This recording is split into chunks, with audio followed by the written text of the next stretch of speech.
Hello everyone, आप सभी का स्वागत है हमारे YouTube channel the learners community पर। आई होप आप सभी ठीक होंगे और आप सभी ने अपनी अपनी स्टडी जो है वो स्टार्ट कर दी होगी।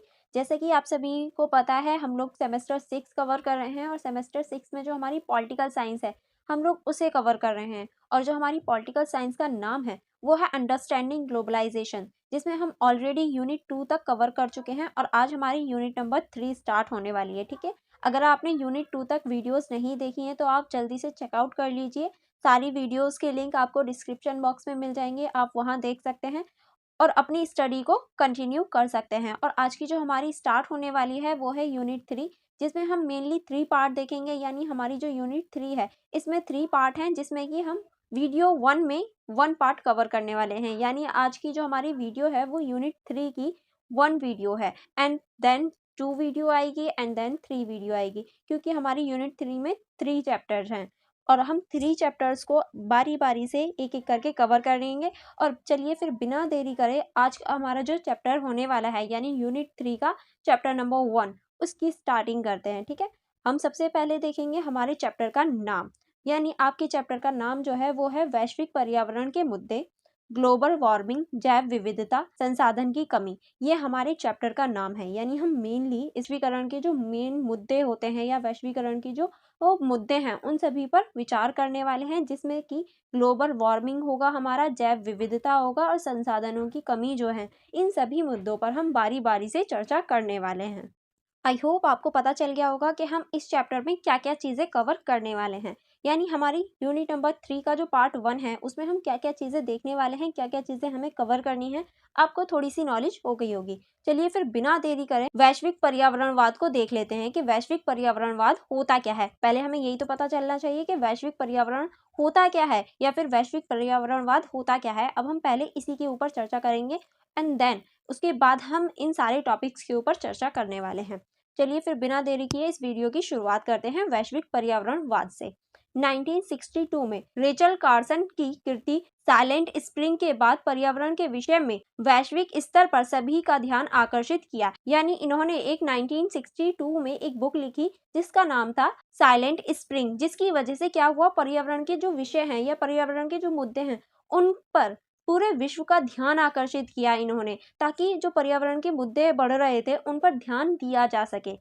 कार्शरन ने कीटनाशक दवाइयों के प्रयोग द्वारा से पर्यावरण को होने वाली हानिकारक और खतरनाक प्रभाव की समीक्षा की। यानी इन्होंने जो कीटनाशक का हम प्रयोग करते हैं खेतों के लिए, उसमें जो पर्यावरण से नुकसान होता है उस बारे में इन्होंने चर्चा की। तथा इसके बाद मीडिया, जनता और नीति निर्माताओं का ध्यान बड़े स्तर पर पर्यावरण की ओर आकर्षित हुआ। यानी ऐसी बहुत सारी घटनाएं हुई जिनकी वजह से क्या हुआ, जो पर्यावरण पर लोगों का ध्यान आकर्षित हुआ, मीडिया का ध्यान आकर्षित हुआ, नीति निर्माता हो यानी जो हमारी सरकार होती है उसका ध्यान आकर्षित हुआ। पर्यावरण के विरुद्ध लड़ाई और प्राकृतिक संसाधनों की सुरक्षा से संबंधित पर्यावरण आंदोलन बड़े स्तर पर होने लगे और इसकी संख्या में वृद्धि हुई। यानी जो पर्यावरण के विरोधी आंदोलन थे यानी पर्यावरण को बचाने वाले जो आंदोलन थे, उनकी धीरे धीरे अब वो जो आंदोलन थे वो बढ़ने लगे, उनकी संख्या बढ़ने लगी, क्योंकि अब हम पर्यावरण के लिए थोड़े से जागरूक होने लगे, उनके बारे में हम सोचने लगे कि हाँ, हमें भी पर्यावरण पर ध्यान देना चाहिए। उदाहरण के लिए आपकी बुक में उदाहरण दे रखा है जो आप लिख सकते हैं पेपर में।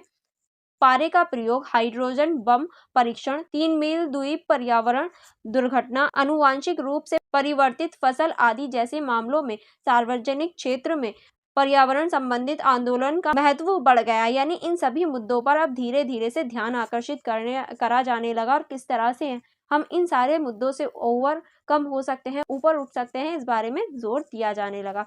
जलवायु परिवर्तन एक बहुमुखी समस्या है जो कि खाद्य उत्पादन, जल उपलब्धता, समुद्री स्तर में बढ़ोतरी, वैश्विक ताप वृद्धि आदि जैसे संबंधों में मानव जीवन के सभी क्षेत्रों को प्रभावित करती है। यानी जो जलवायु परिवर्तन है ये कोई एक देश की या फिर कोई छोटी सी समस्या नहीं है, वो बहुमुखी समस्या है, क्योंकि इसकी वजह से बहुत सारे परिवर्तन देखने को मिलते हैं। जैसे कि खाद्य उत्पादन में प्रॉब्लम होती है, जल उपलब्धता में प्रॉब्लम हो जाती है, समुद्री स्तर की बढ़ोतरी हो जाती है, वैश्विक ताप वृद्धि हो जाती है। ऐसे बहुत सारे मुद्दे हैं जो जलवायु परिवर्तन की वजह से होते हैं।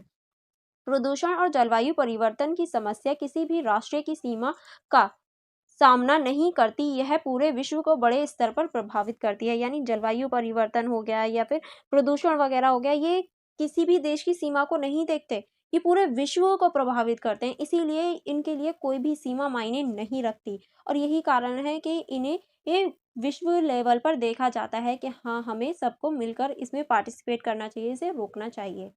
1968 में संयुक्त राष्ट्र संघ में आर्थिक और सामाजिक परिषद ने मानव पर्यावरण के समस्याओं पर अंतर्राष्ट्रीय सम्मेलन किया था, जिसका नाम United nation confirms on the human environment, ये इसका नाम था। पर्यावरण पर आधारित इस सम्मेलन को पहली दुनिया द्वारा आयोजित किया गया था। यानी ये जो सम्मेलन हुआ था, ये पहली दुनिया के देशों ने आयोजित किया था। पहली दुनिया के देश वो देश होते हैं जो विकसित हो चुके हैं, यानी जैसे कि अमेरिका वगैरह है, ये पहली दुनिया के देश हैं। दूसरी दुनिया के देश वो होते हैं जो विकासशील होते हैं।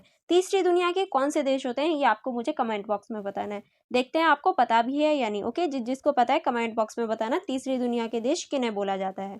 सन 1972 में स्टॉकहोम में पर्यावरण और संयुक्त राष्ट्र का सम्मेलन आयोजित किया। इसके परिणाम स्वरूप 1972 में संयुक्त राष्ट्र पर्यावरण कार्यक्रम की स्थापना की गई। यानी इसमें एक सम्मेलन आयोजित किया गया था, जिसकी वजह से संयुक्त राष्ट्र ने एक पर्यावरण कार्यक्रम की स्थापना की गई, ताकि हम पर्यावरण पर ध्यान केंद्रित कर सकें।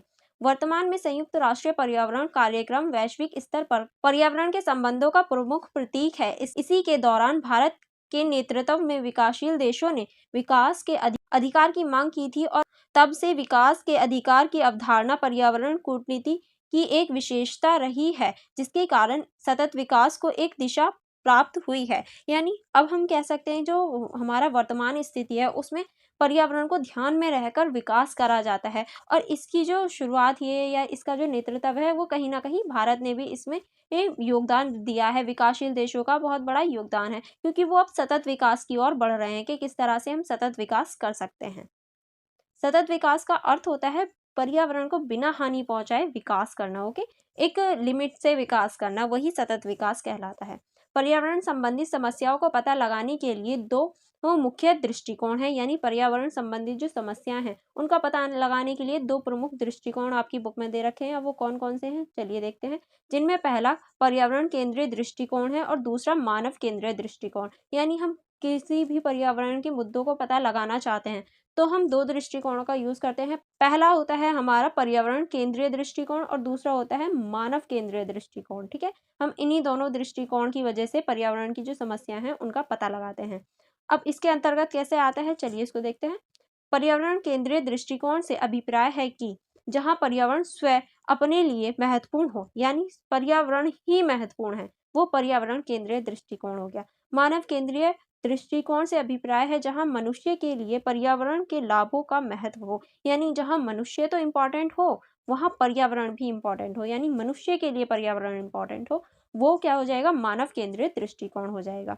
अंतर्राष्ट्रीय स्तर पर पर्यावरण से संबंधित कई अधिनियम पर कार्य किया गया है। युद्ध और संघर्ष संपूर्ण जलवायु तंत्र को प्रभावित करते हैं, जिन्हें युद्ध के परिणाम स्वरूप एक तरफ कृषि भूमि खत्म हो रही है, वहीं दूसरी तरफ जल के संसाधन भी दूषित हो रहे हैं। यानी पर्यावरण से आधारित बहुत सारे हम ये कह सकते हैं मुद्दे उत्पन्न होते हैं। जैसे कि हमारे युद्ध हो गया, युद्ध की वजह से क्या होता है, जो हमारी कृषि वाली भूमि होती है वो कहीं ना कहीं खत्म हो जाती है, क्योंकि सब लोग वहाँ केमिकल वगैरह यूज़ करते हैं, तो वो कहीं ना कहीं ख़त्म हो जाती है। और जो जल है वो भी प्रदूषित होता हुआ हमें दिखाई देता है, क्योंकि युद्ध वगैरह होते हैं तो कहीं ना कहीं केमिकल्स का यूज़ होता है, बहुत बड़ी मात्रा में केमिकल का यूज़ होता है, तो जो जल होता है वो भी कहीं ना कहीं हमें प्रदूषित होता हुआ दिखाई देता है। इसलिए 1949 में जेनेवा सम्मेलन में प्रोटोकॉल 1 के अधिनियम 35 में युद्ध के उन संसाधनों पर रोक लगाई गई थी जिससे प्राकृतिक पर्यावरण को नुकसान पहुंचता है। यानी 1949 में एक प्रोटोकॉल आया था, जिसमें प्रोटोकॉल 1 के तहत अनुच्छेद 35 के तहत ये कहा गया कि युद्ध में जितनी भी ये ऐसी चीज़ें यूज़ होती हैं जो हमारे पर्यावरण को नुकसान देंगी, हम उनका यूज़ नहीं करेंगे। ठीक है, अब आपकी नई हेडिंग स्टार्ट होती है, वो है जलवायु परिवर्तन के वाद विवाद के प्रमुख मुद्दे। यानी जलवायु जो परिवर्तन होते हैं उसमें जो वाद विवाद हैं उसके प्रमुख मुद्दों के ऊपर अब हम चर्चा करने वाले हैं। चलिए फिर बिना देरी करे इसको स्टार्ट करते हैं। जलवायु परिवर्तन वास्तव में पृथ्वी पर जलवायु की परिस्थितियों में बदलाव को कहा जाता है। यानी हम जलवायु परिवर्तन कहते किसे हैं? जो पृथ्वी पर जलवायु की जो स्थिति होती है उसमें जो बदलाव आते हैं वही जलवायु परिवर्तन कहलाता है। यह विभिन्न बाह्य एवं आंतरिक कारणों से होता है। यानी जलवायु परिवर्तन जो होता है वो अंतर और बाहर के जो कारक होते हैं उनकी वजह से होता है। यानी पृथ्वी के अंदर वाले कारक और पृथ्वी के बाहर वाले कारक, यानी हमारे एटमॉस्फेयर के बाहर वाले जो कारक होते हैं उनकी वजह से ऐसा होता है। जिसमें सौर विकिरण, पृथ्वी की कक्ष की परिवर्तन, ज्वालामुखी विस्फोट, प्लेट टेक्टोनिक आदि साहित्य अन्य आंतरिक एवं बाहरी कारक शामिल हैं। यानी देखिए ये जो हो गया हमारा, ये बाहर का कारक हो गया, ये हमारा बाहर का कारक हो गया, ये हमारा बाहर का कारक हो गया। ज्वालामुखी विस्फोट ये हमारी पृथ्वी के ऊपर का कारक हो गया जहां हम लोग रहते हैं सतह पर।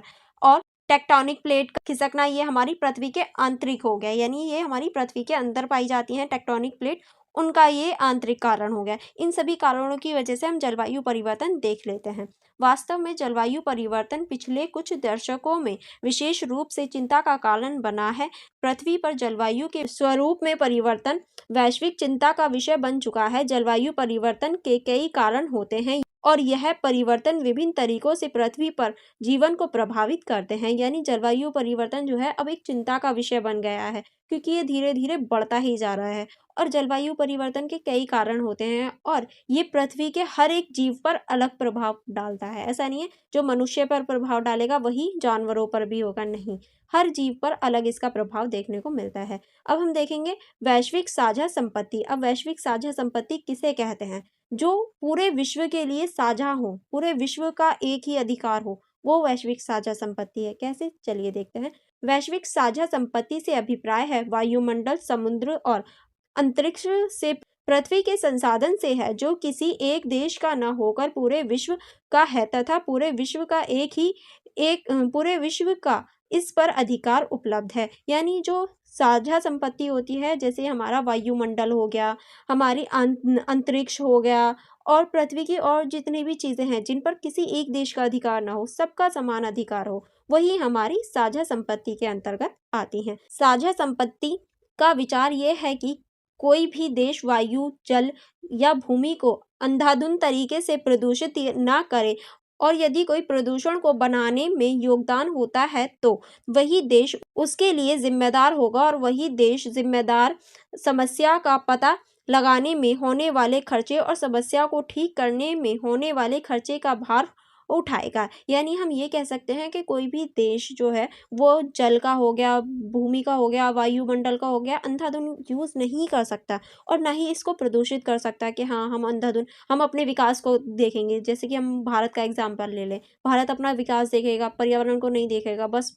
अंधाधुंध विकास में लग गया, तो ऐसा नहीं होगा। अगर हम दोषी ठहराए जाएंगे कि हाँ हमने बहुत ज़्यादा पर्यावरण पर नुकसान पहुंचाया, तो उसमें जो खर्चा आएगा उसको सुधारने में, उसकी रिपोर्ट लाने में जो भी खर्चा होगा वो भारत को देना होगा। इसीलिए सभी की समान जिम्मेदारी रखी गई है पर्यावरण के मुद्दे को लेकर। अब हम विकास को देख लेते हैं कि विकास किस तरह से हमारे पर्यावरण के मुद्दों से रिलेटेड होता है। ठीक है, स्टॉकहोम सम्मेलन 1972 के बाद से विकास के मुद्दे वैश्विक पर्यावरण का केंद्र बन गए हैं। इस दौर में संपूर्ण विश्व में विकासशील देशों और पर्यावरणविद आपस में वाद विवाद करते हुए मानते हैं कि पर्यावरण से ज़्यादातर ग्रीन गैस का उत्सर्जन के लिए काफ़ी हद तक औद्योगिक राष्ट्रीय की ही जिम्मेदार हैं। यानी हम कह सकते हैं अब ये सोचा जाता है कि विकास कैसे होगा अगर हम पर्यावरण को देखेंगे, क्योंकि कुछ देश तो बहुत आगे हैं, कुछ देश विकासशील हैं, तो उनका विकास कैसे होगा?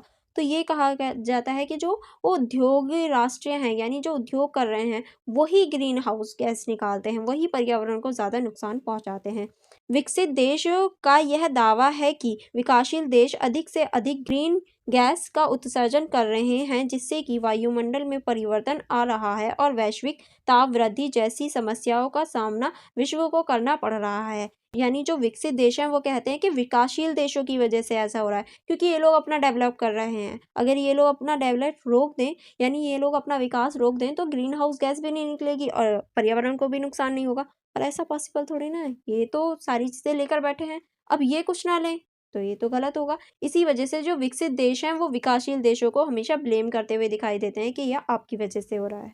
नेक्स्ट है हमारा जलवायु न्याय और समता। अब हम इसको देख लेते हैं। विकासशील देशों का यह मानना है कि जलवायु परिवर्तन में विकासशील देशों का सबसे कम योगदान रहा है, इसीलिए जलवायु परिवर्तन को रोकने के लिए विकासशील देशों को समान मुद्दों का वहन नहीं करना चाहिए। यही जलवायु न्याय है। यानी ये विकासशील देशों का ये कहना है कि जलवायु परिवर्तन में हमारी इतनी योगदान नहीं रहा है, हमारी वजह से जलवायु परिवर्तन नहीं हो रहा है, क्योंकि जब से जलवायु परिवर्तन होना शुरू हुआ है, हम तो जब विकास भी नहीं कर रहे थे, हमारे देश तो रुके हुए ही थे। ये जो विकसित देश है, इन्होंने उस टाइम पे विकास किया था, इन्हीं की वजह से तो हुआ है। तो हमारा जो योगदान है इसमें वो कम होना चाहिए, जब ही जलवायु न्याय होगा। ऐसा नहीं है हम भी अपना विकास रोक दें। तो जो विकसित हैं उन्हें कम करना चाहिए और हमें मौका देना चाहिए कि हाँ, हम लोग कर पाएँ। यही जलवायु न्याय कहलाएगा। जलवायु परिवर्तन से निपटने के लिए सभी देश अलग-अलग प्रकार की ज़िम्मेदारियाँ होनी चाहिए, सभी को एक प्रकार की ज़िम्मेदारी देना अन्याय होगा। यानी जलवायु परिवर्तन को रोकने के लिए सभी देशों की अलग-अलग ज़िम्मेदारी होनी चाहिए, सभी को एक जैसी ज़िम्मेदारी देना न्याय नहीं कहलाएगा। नेक्स्ट है हमारा शक्ति संबंध। अब हम शक्ति संबंध को देखेंगे। अंतर्राष्ट्रीय स्तर पर बातचीत की प्रक्रिया में शक्ति की राजनीति एक दूसरा महत्वपूर्ण तत्व है। पर्यावरण के मुद्दों पर बात करते समय अंतर्राष्ट्रीय स्तर पर शक्ति की राजनीति बड़े स्तर पर कार्य करती है। यानी हम शक्ति की भी जिम्मेदारी देख सकते हैं कि किस किस स्तर पर हमें शक्ति का बंटवारा करना चाहिए, इस चीज़ पर भी ध्यान केंद्रित करना चाहिए। अंतर्राष्ट्रीय जलवायु समझौते की प्रक्रिया पूरी तरह से शक्ति संबंधों पर आधारित है। यानी अंतर्राष्ट्रीय जलवायु समझौते की जो प्रक्रिया है वो पूरी शक्ति पर आधारित है। जिस देश के पास ज़्यादा शक्ति होगी वो अपनी ही चलाएगा। तो इसीलिए शक्ति का बंटवारा भी अच्छे से होना चाहिए, क्योंकि समझौते के दौरान कमज़ोर राष्ट्रों को समझौते करने पड़ते हैं, क्योंकि उसी को अपना समझौता करना पड़ता है कि हाँ, मैं ये चीज़ नहीं करूँगा। पर ऐसा नहीं होना चाहिए, जिससे कि उन्हें अधिक से अधिक कार्य करने के लिए दबाव दिया जाता है। यानी उसमें पार्टिसिपेट करने के लिए कि हाँ, तुम्हें ये चीज़ नहीं करनी चाहिए, ये नहीं होना चाहिए तुम्हारे देश में, ऐसा नहीं होना चाहिए। उन्हें दबाव में लाया जाता है। भौतिक शक्ति, जिसको राष्ट्रीय क्षमता के तौर पर भी देखा जा सकता है, उत्तरी दक्षिण गोलार्ध के विवाद के दौरान हमें यह शक्ति के रूप में देखने को मिला। यानी जो हमारी भौतिक शक्ति है वो भी हम देख सकते हैं, जब हमारा उत्तरी दक्षिण गोलार्ध में जो विवाद हुआ था उस टाइम पे हम ये देख सकते हैं। वहीं दूसरी तरफ मानव शक्ति का उदाहरण तब देखने को मिलता है जब जलवायु शासन में महिलाओं और मूल निवासियों द्वारा अपने अधिकारों के लिए संघर्ष किया गया। यानी हम मानवीय शक्ति को भी देख सकते हैं, जब महिलाओं और जो मूल निवासी थे उन्होंने अपने अधिकारों की बात करी कि हम भी तो इसमें कुछ बोल सकते हैं। ठीक है, अब आप इसमें नेक्स्ट पॉइंट लिख सकते हैं लिंग। लिंग के अंतर आप क्या लिख सकते हैं? अंतर्राष्ट्रीय स्तर पर किसी भी मुद्दे में महिलाओं की स्थिति को अधिक मान्यता दी गई है तथा महिलाओं द्वारा किए जाने वाले कार्यों को सराहना जाता है। यानी महिलाओं को आगे बढ़ाने का और उन्हें प्रोत्साहन करने का प्रयास किया जाता है। इसीलिए अंतर्राष्ट्रीय स्तर पर जलवायु परिवर्तन से जुड़े मुद्दों में लिंग के ऊपर सवाल उठाए जाते हैं। यानी यही एक कारण है कि लिंग के ऊपर भी जलवायु परिवर्तन में सवाल उठाए जाते हैं कि महिलाओं को ही क्यों सराहाया जाता है या फिर महिलाओं को ही क्यों हमेशा आगे रखा जाता है। ऐसा थोड़ी ना होना चाहिए, जो सही है उसे आगे रखना चाहिए। नेक्स्ट आप इसमें लिख सकते हैं अभिकर्ता। अभिकर्ता के अंदर आप क्या लिख सकते हैं? पर्यावरणवाद के क्षेत्र में कई प्रमुख अभिकर्ता होते हैं जो एक सुदृढ़ संघर्ष में शामिल होते हैं। यह अभिकर्ता अलग अलग प्रकार के होते हैं, जैसे राज्य अभिकर्ता, मीडिया, गैर राज्य अभिकर्ता और नागरिक समाज। यानी पर्यावरण के मुद्दे या फिर जो भी समस्याएं हैं उनको सुलझाने के लिए अलग अलग तरीके से अलग अलग रूप में अभिकर्ता शामिल होते हैं। जैसे कि हमारी अभिकर्ता के रूप में हम मीडिया को देख सकते हैं, गैर राज्य अभिकर्ता हो सकते हैं, नागरिक हो सकते हैं। ये सभी हम अभिकर्ता के रूप में देख सकते हैं, जो पर्यावरण के मुद्दों के पर बातचीत करते हैं। राज्य अभिकर्ता पर्यावरण संरक्षण में महत्वपूर्ण भूमिका निभाते हैं। उन्हें अंतर्राष्ट्रीय पर्यावरण सम्मेलन के सदस्य के रूप में भी देखा जा सकता है। वह विवादों का समाधान करते हैं और भविष्य के लिए पर्यावरण संबंधित नीतियों का निर्माण करते हैं। यानी जो हमारे अभिकर्ता होते हैं वो पर्यावरण से रिलेटेड जो मुद्दे होते हैं उन पर बातचीत करते हैं और उनके जो रिलेटेड विवाद होते हैं उनको सुलझाते हैं, और जो नीतियाँ बनाई जाती हैं पर्यावरण से रिलेटेड उन पर निष्कर्ष देते हैं या फिर उन पर सोच विचार करते हैं। ठीक है, नेक्स्ट चलते हैं। नेक्स्ट आप इसमें लिख सकते हैं पर्यावरण संरक्षण के लिए व्यापक स्तर पर नीतियां और राज्यों के बीच सहयोग की आवश्यकता है और इसमें नागरिक समाज और गैर राज्य अभिकर्ता का महत्वपूर्ण योगदान है, जो जागरूकता फैलाता है, मुद्दों को उठाता है और स्थानीय स्तर पर पर्यावरण संबंधित नीतियों को लागू करने में मदद करता है। यानी जो हमारे अभिकर्ता होते हैं वो कहीं ना कहीं महत्वपूर्ण भूमिका निभाते हैं जागरूकता फैलाने में, मुद्दों को उठाने में और स्थानीय स्तर पर जो पर्यावरण संबंधित नीतियां होती हैं उनको लागू करने में एक महत्वपूर्ण भूमिका निभाते हुए हमें दिखाई देते हैं। इन अभिकर्ताओं को लोकतांत्रिक प्रथाओं का अनुसरण करते हुए बातचीत की प्रक्रिया में भी अहम भूमिका होती है, क्योंकि वह सार्वजनिक स्तर पर जनता के विभिन्न आवाज़ों का प्रतिनिधित्व करते हैं। यानी ये जो अभिकर्ता होते हैं ये कहीं ना कहीं एक महत्वपूर्ण भूमिका निभाते हैं, क्योंकि ये जो हमारे सार्वजनिक स्थल होते हैं वहाँ की जो जनता होती है उनकी आवाज़ों का प्रतीक बनते हैं, उनकी आवाज़ों को उठाते हैं और उनकी आवाज़ों और उनके जो वो विचार होते हैं उनको उजागर करने का काम करते हैं। अब हमारा नेक्स्ट टॉपिक स्टार्ट होता है। नेक्स्ट है हमारा प्रमुख अंतर्राष्ट्रीय पर्यावरण समझौते। यानी अब हम देखेंगे जो हमारे प्रमुख अंतर्राष्ट्रीय पर्यावरण समझौते हुए हैं उनको देखने वाले हैं कि कौन कौन से समझौते हुए हैं पर्यावरण को लेकर। पहला है हमारा मॉन्ट्रियल प्रोटोकॉल। अब इसके अंतर्गत क्या है चलिए देखते हैं। जलवायु के विषय पर पहला जलवायु सम्मेलन 1969 में जनेवा में हुआ था, जिसका आयोजन विश्व मौसम विज्ञान संगठन ने अन्य अंतर्राष्ट्रीय संस्था के साथ मिलकर किया था। यानी पहला जो हमारा सम्मेलन हुआ था वो हुआ था 1969 में और जो जेनेवा में हुआ था। ठीक है, नेक्स्ट आप इसमें लिख सकते हैं यह सम्मेलन इसीलिए रखा गया था ताकि पूरे विश्व का ध्यान जलवायु परिवर्तन की ओर खींचा जा सके। यानी जलवायु परिवर्तन की तरफ ध्यान आकर्षित हो पूरे विश्व का, इसीलिए ये रखा गया था। दूसरा जलवायु सम्मेलन 1990 में हुआ था। इस सम्मेलन की प्रकृति पिछले सम्मेलन की तुलना में ज्यादा राजनीतिक थी, क्योंकि इस सम्मेलन में वैश्विक जलवायु संधि की कल्पना की गई थी। मॉन्ट्रियल प्रोटोकॉल आयोजन परत को नष्ट करने वाले क्लोरोफ्लोरोकार्बन को रोकने के लिए 1987 में एक अंतर्राष्ट्रीय समझौता किया गया था। यानी जब हमारा दूसरा जलवायु सम्मेलन हुआ यानी 1990 में, तो ये जो था ये थोड़ा राजनीतिक था और इसमें क्लोरोफ्लोरोकार्बन को रोकने के लिए ये ज़्यादा बल दिया गया ताकि इस गैस का यूज़ ना हो और हमारे पर्यावरण में ज़्यादा नुकसान ना हो, और इसे ही मॉन्ट्रियल प्रोटोकॉल कहा गया। यह पहली अंतर्राष्ट्रीय संधि थी जिसमें ग्लोबल वार्मिंग की दर को सफलतापूर्वक धीमा किया गया। यानी जो हमारी ग्लोबल वार्मिंग थी उसको कम करने का प्रयास सफलतापूर्वक रहा। यानी इस सम्मेलन के बाद जो हमारी ग्लोबल वार्मिंग थी वो कहीं ना कहीं कम होती हुई हमें दिखाई दी। एनवायरमेंटल रिसर्च लेटर्स में प्रकाशित इस नए शोध में पता चला है कि मॉन्ट्रियल प्रोटोकॉल की वजह से आज वैश्विक तापमान काफी कम है। मध्यम शताब्दी तक पृथ्वी औसत से कम 1 डिग्री सेल्सियस ठंडी हो गई है, जो कि समझौते के बिना संभव नहीं था। यानी हम इस रिपोर्ट के आधार पर कह सकते हैं जो हमारा मॉन्ट्रियल प्रोटोकॉल था वो कहीं ना कहीं सफल रहा है, क्योंकि अब तक हमने 1 डिग्री सेल्सियस कम कर दिया है और पृथ्वी जो है वो ठंडी हो गई है। और जब तक ये समझौता नहीं हुआ था, इस समझौते के बिना ये संभव कहीं नहीं था, तो ये कहीं ना कहीं एक अच्छी बात है। अटलांटिक जैसे क्षेत्र में शमन भी अधिक हुआ है। यहाँ तापमान में 3 डिग्री सेल्सियस से 4 डिग्री सेल्सियस तक बढ़ने की आशंका थी, जो प्रोटोकॉल की वजह से रुक गया है। यानी अटलांटिक में हम ये सोच रहे थे कि 3 डिग्री सेल्सियस से वो 4 डिग्री सेल्सियस तक पहुंच जाएगा, लेकिन इस समझौते की वजह से वो कहीं ना कहीं रुकता हुआ दिखाई दिया। मॉन्ट्रियल प्रोटोकॉल का क्योटो समझौते की तुलना में ग्लोबल वार्मिंग पर अधिक प्रभाव पड़ा है। क्योटो समझौते का विशेष रूप से ग्रीन हाउस गैसों को कम करने के लिए डिजाइन किया गया था। यानी जो हमारा क्योटो समझौता था वो ग्रीन हाउस गैसों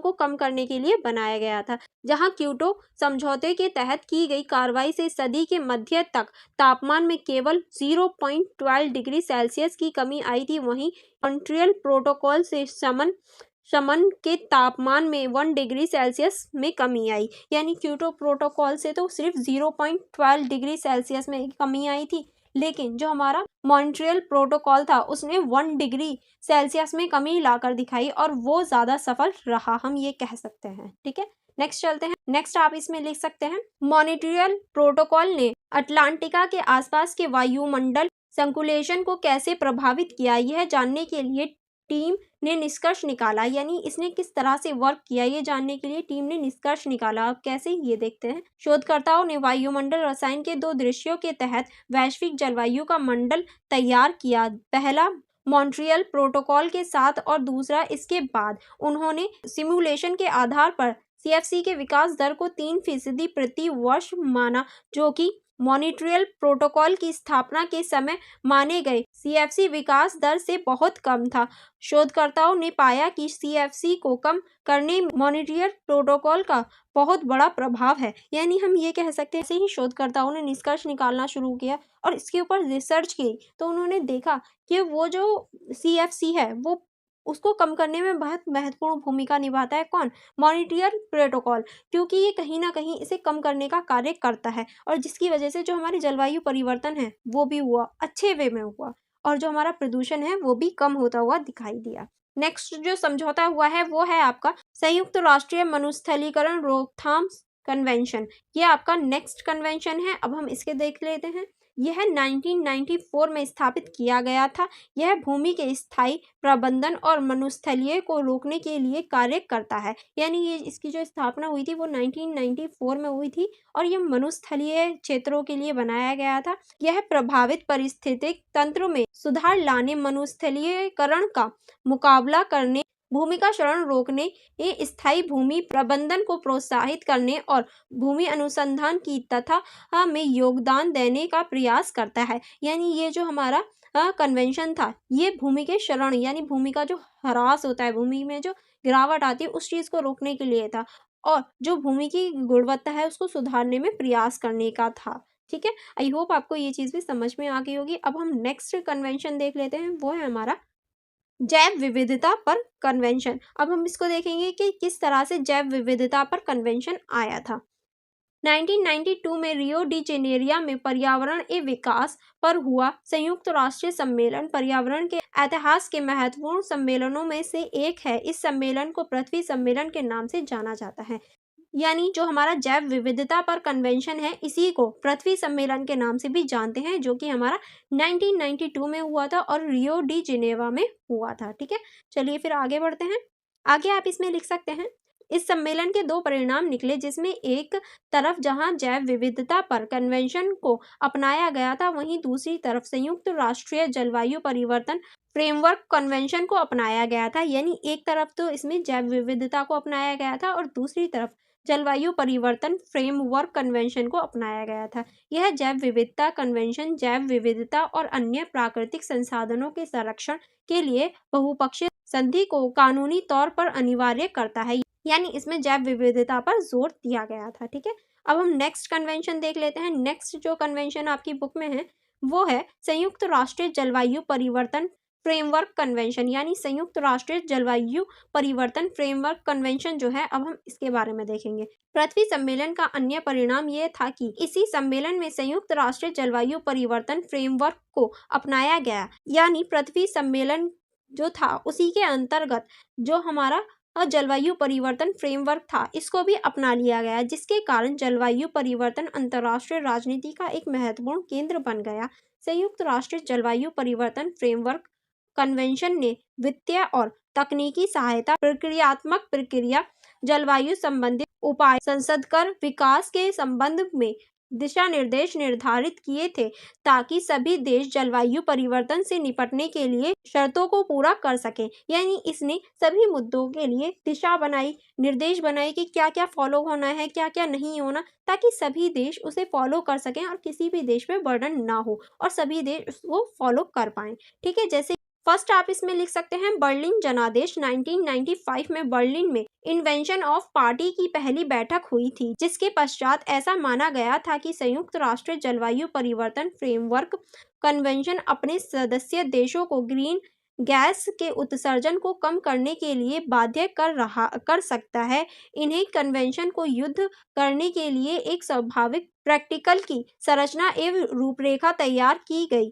कम से कम ग्रीन गैस उत्सर्जन के लिए सदस्य देशों को बाध्य किया गया। यानी इसके अंतर्गत जो भी इसके सदस्य देश थे, किस तरह से हम ग्रीन हाउस गैस जो होती है उसको कम कर सकते हैं, इस बात पर ध्यान दिया गया और किस तरह से ग्रीन हाउस गैस जो है उसके उसके जो उत्सर्जन है उसको कम किया जा सकता है, उसकी जो वो बढ़ोतरी हो रही है उसको किस तरह से कम किया जा सकता है, इस बात पर इसमें ध्यान दिया गया था। ठीक है, नेक्स्ट आप इसमें लिख सकते हैं नेक्स्ट पॉइंट में, क्योटो प्रोटोकॉल। बर्लिन जनादेश की कमियों के कारण 1997 में क्योटो प्रोटोकॉल लाया गया। यानी जो बर्लिन जनादेश में कमियां रह गई थी, हमारे फर्स्ट वाले में जो कमियां रह गई थी, उन कमियों को दूर करने के लिए इसे 1997 में क्योटो प्रोटोकॉल को लाया गया। यह देश में विकसित देशों के लिए कानूनी रूप से ग्रीन कटौती की बात कही गई थी, समान जिम्मेदारी परंतु अलग अलग क्षमताओं के अलग आधार पर अलग अलग भूमिकाओं के सिद्धांत को ध्यान में रखकर क्योटो प्रोटोकॉल में विकसित और विकासशील देशों के बीच बांटा गया। यानी इस सम्मेलन में ये जो ग्रीन हाउस गैस है उसके जो उत्सर्जन है, उसकी जो रोकथाम है, उसको कम करने के लिए अलग अलग जिम्मेदारी दी गई, अलग अलग देश को अलग अलग भूमिका के साथ। यानी जो विकसित देश हैं उन्हें अलग भूमिका के साथ और जो विकासशील देश हैं उन्हें अलग जिम्मेदारी दी गई उनकी भूमिका के अनुसार, ताकि वो अपना विकास भी कर सकें और उसमें सुधार भी कर सकें। क्योटो प्रोटोकॉल की संरचना की सबसे खास बात यह थी कि स्वच्छ विकसित तंत्र और संयुक्त क्रियान्वयन का उल्लेख किया गया था। यानी इसमें स्वच्छ विकसित तंत्र और क्रियान्वयन को उल्लेख किया गया था, इसके बारे में बताया गया था। ठीक है, थर्ड आप पॉइंट लिख सकते हैं कोपेनहेगन समझौता। Kyoto protocol save in Copenhagen समझौते में कई कानूनी बाधाओं का वर्णन नहीं किया गया था, जिससे यह क्योटो प्रोटोकॉल के निबंधताओं को आगे बढ़ाने के प्रयास में सफल हो ना पा सका। इस सम्मेलन की दूसरी खास बात यह थी कि इसमें ये देशों द्वारा उत्सर्जित कटौती के संबंध में शिक्षा प्रतिबंधों की विचार दिया गया था, जिसके कारण विकासशील देशों के विकास का विरोध किया गया, जिसके कारण विकासशील देशों ने इसका विरोध किया। यानी इसमें जो था वो जो नीतियां थी वो सही से नहीं लाई गई थी, जिसकी वजह से जो विकासशील देश थे उन्होंने इसका विरोध किया था। ठीक है, नेक्स्ट आप इसमें लिख सकते हैं, यानी नेक्स्ट जो समझौता आया था वो आप लिख सकते हैं फोर्थ समझौता, पेरिस समझौता। पेरिस समझौता एक महत्वपूर्ण पर्यावरणीय समझौता है जिसमें जलवायु परिवर्तन और उसके नकारात्मक प्रभाव से निपटने के लिए वर्ष 2015 में दुनिया के लगभग प्रत्येक देश द्वारा अपनाया गया था। यानी जो पेरिस समझौता है वो 2015 में लाया गया था और ये दुनिया के हर देश ने लगभग अपनाया था। इस समझौते का उद्देश्य वैश्विक ग्रीन हाउस गैस उत्सर्जन को काफी हद तक कम करना, ताकि इस सदी में वैश्विक ताप वृद्धि को पूर्ण औद्योगिक स्तर से 2 डिग्री सेल्सियस कम रखा जा सके। यानी इसका जो मुख्य उद्देश्य था वो यही था कि किस तरह से हम 2 डिग्री सेल्सियस तक जो हमारी ग्रीन हाउस गैसेस हैं उनका उत्सर्जन कम किया जा सके, और किस तरह से हम हमारी पृथ्वी का जो तापमान है वो 2 डिग्री सेल्सियस तक कम कर सकते हैं। ठीक है, नेक्स्ट आप इसमें लिख सकते हैं इसके साथ ही आगे चलकर तापमान वृद्धि को और 1.5 डिग्री सेल्सियस रखने का लक्ष्य निर्धारित किया गया। यानी और इसको 1.5 डिग्री सेल्सियस कम करने का लक्ष्य निर्धारित किया गया कि किस तरह से हम कम कर सकते हैं।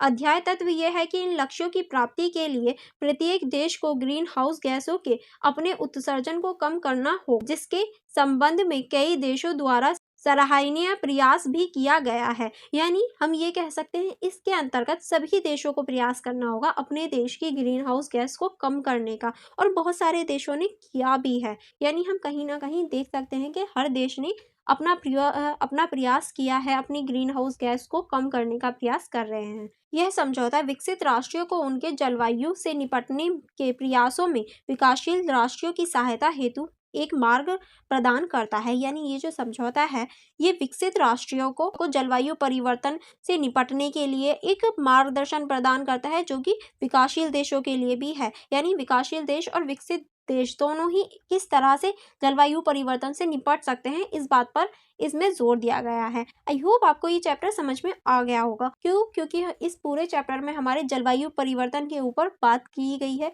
और जलवायु परिवर्तन हर व्यक्ति को कहीं ना कहीं प्रभावित करता है। तो हमें भी इस बात पर जोर देना चाहिए कि हम किस तरह से जलवायु परिवर्तन को रोक सकते हैं, स्वयं रोक सकते हैं। क्योंकि हम वो बहुत सारी चीज़ों का ऐसे यूज़ करते हैं जो नहीं करना चाहिए। हमें कहीं ना कहीं इस बात पर जोर देना चाहिए कि जो हमारे पर्यावरण को चीज़ें नुकसान देती हैं उनका हम यूज़ ना करें, क्योंकि अगर हमारा पर्यावरण नहीं होगा तो हम भी नहीं होंगे। तो इसीलिए ज़रूरी हो जाता है और आपको ये चैप्टर पढ़ाया जा रहा है। आई होप आपको ये पूरा चैप्टर समझ में आ गया होगा। एंड नेक्स्ट यहाँ पर थोड़े से इंपॉर्टेंट क्वेश्चन हैं जो आपके ये चैप्टर से रिलेटेड हैं। जैसे कि पहला आपके जो चैप्टर मैंने ऊपर पढ़ाया था उसमें से आपका ये क्वेश्चन बन सकता है, जलवायु परिवर्तन पर संयुक्त राष्ट्रीय फ्रेमवर्क कन्वेंशन के बारे में लिखे। यानी जो हमारा जलवायु परिवर्तन था, संयुक्त राष्ट्रीय फ्रेमवर्क, उस पर आपको एक लेख लिखना है। नेक्स्ट क्वेश्चन बन सकता है, वैश्विक पर्यावरणवाद पर एक निबंध लिखिए। यानी वैश्विक पर्यावरणवाद क्या होता है ये बताना है आपको। नेक्स्ट क्वेश्चन बन सकता है, जलवायु परिवर्तन के लिए अंतर्राष्ट्रीय स्तर पर हुए समझौते का विवरण कीजिए। यानी अंतर्राष्ट्रीय स्तर पर जो समझौते हुए हैं जलवायु परिवर्तन को रोकने के लिए, उन सभी समझौतों को आप इसमें लिख सकते हैं। आई होप आपको ये पूरा चैप्टर अच्छे से समझ में आ गया होगा।